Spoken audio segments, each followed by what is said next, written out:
Guys, so nagpadala siya ng 15 kalapad. Na?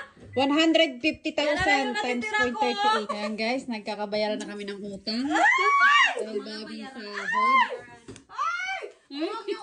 Malit lang sahod namin, ma. Maliit lang kaya magbabayaran na kami ng utang. Para sa sunod, mas malaki.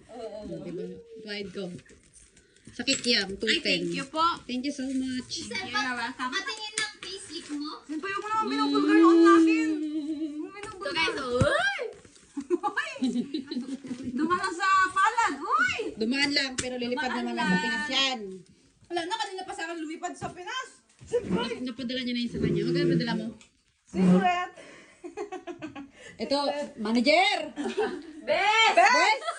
Sila ay nagpadala ng 150,000 yen. Sa peso ay tumataginting na 55.